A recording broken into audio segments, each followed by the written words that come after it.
Antonio sa bangkay ng anak ko. Ang dinig ko po, ipapa-DNA test po nung amang yung bangkay.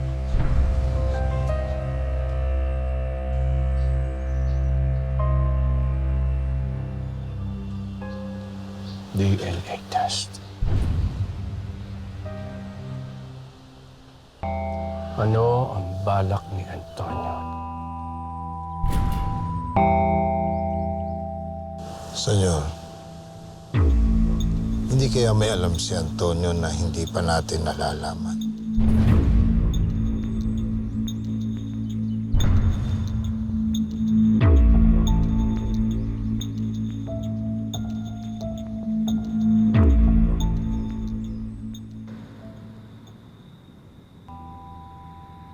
Diyos ko naman, Bes! Ginabi na tayo kakalakad. Ano bang masamang hangin ang umihip sa'yo at bigla kang naghahanap ng bagong trabaho? Eh yun nga. Eh mahina nakita ko ngayon sa barangay eh. Hindi pa tulad dati nung nakakulong si Hector o libre pagkain. Eh tapos ngayon, kailangan ko na magpadala ng pera. Ay, true love. Bakit? Saan ba nagtatago si Hector? Hoy, huwag kang maingay. Bakit?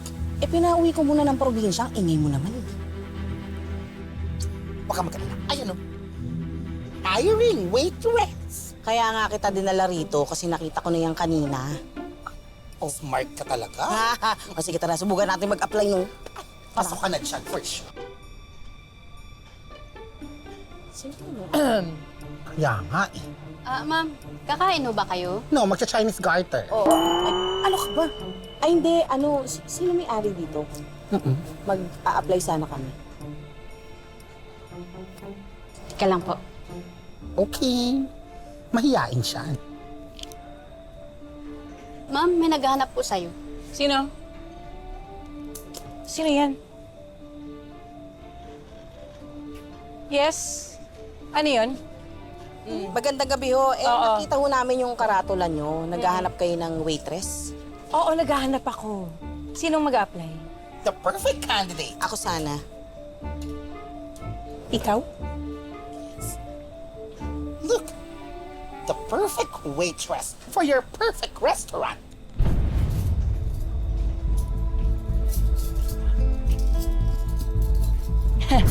Ganda ng katawan, no?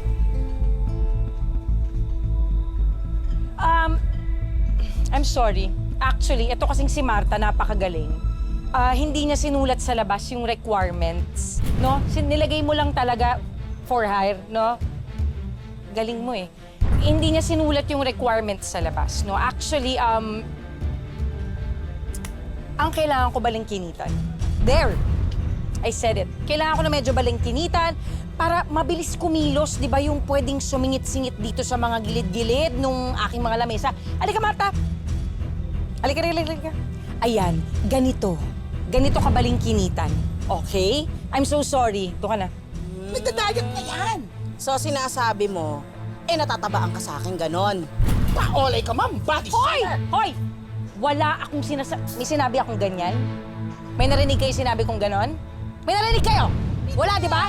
Wala akong sinasabing ganyan. Parang yun talaga ang gusto mong sabihin at pinapahiya mo ako sa mga customer mo. Pati ka, saglit lang ha. Bakit ang taas mo? Ha? Bakit ang taas mo? Ako may karapatan kung sinong gusto kong tanggapin dito sa hindi ko gusto tanggapin dahil karinderya ko to. Ngayon, kung magmamataas ka at magpipiling ka, kumuha ka na sarili mong karinderya, doon ka gagaganyan. Aba, talaga? Oh. Ay, bakit hindi na ako interesado dito, no? Dahil dyan sa sama ng ugali mo, Wow! malamang itong mga pagkain mo, kasama din ang labanan! Masarap yung mga pagkain ko. Yun yung kinakatakot ko eh. Kasi alam nyo, hoy, makinig kayo sa akin. Alam nyo ba?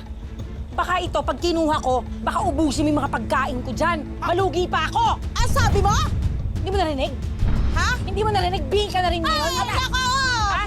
Ang tabi Ikaw, pala ng hindi mo dila narinig? nito eh, ha? Kumuha ka ng kutsilyo, puputulin ko ang dila to at ihahalo ko sa mga pagkain! Hoy!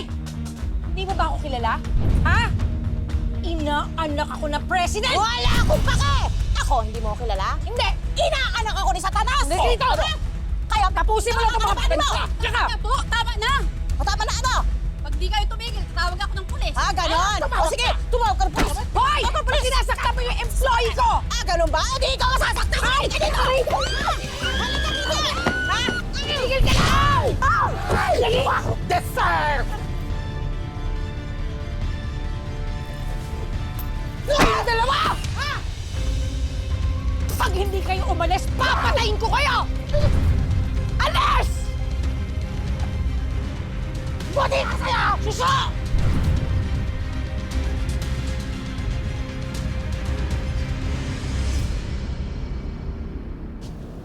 Okay itong speech na pinadala mo. Kaya lang, may dadagdag lang tayo. Ito, gagawin ko ang lahat para masiguro kong ligtas ang ating bansa. Okay? Okay.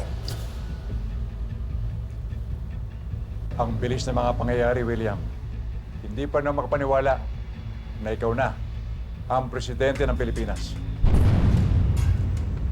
Alam mo, Antonio, matagal ko nang hintay ang araw na to. Ako na ang makapangyarihan sa lahat. Wala nang hadlang sa atin na makontrol natin ang illegal na negosyo dito sa bansa natin. Huwag na huwag lang talagang manggugulo yang si Elias. Siya ang dahilan kung bakit namatay ang anak natin. Kaya ako mismo ang papatay sa kanya. Ikaw na ang First Lady, Rebecca. Napakadelikado kung sasama ka pa sa operasyon namin. Si Calvin na ang bahala kay Elias. May tiwala ako sa anak ko. Kay Elias, huwag niyong problemahin si Elias. Kung meron man dapat tutukan, yun ang paghahanap sa tatay niya. Si Edgardo. At alam kong gaganti yun.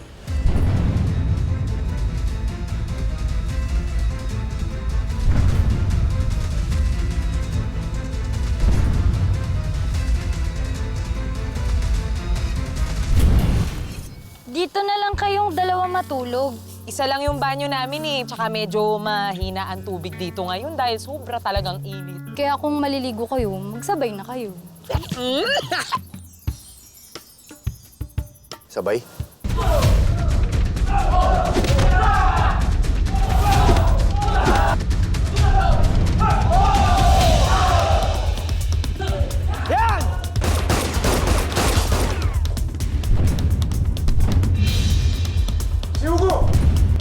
Tama ba nakita ko? Si Antonio yung kasama ni Calvin? Si Antonio na mortal na kaaway ni Senyor?